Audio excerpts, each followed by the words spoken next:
কালাকান্দ ও সন্দেশ আমাদের প্রতিটি আইটেমে উন্নত মানের উপকরণ যত্ন সহকারে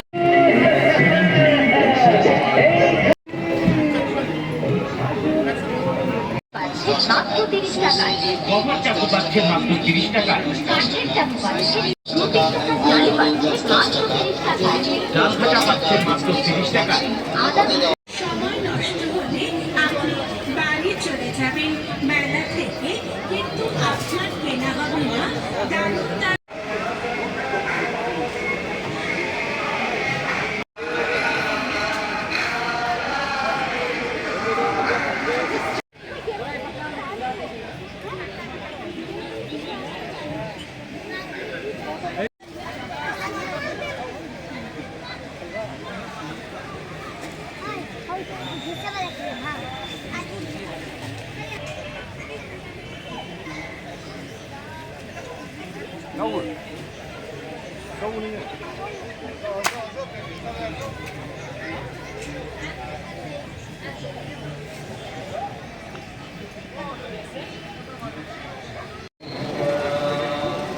আমরা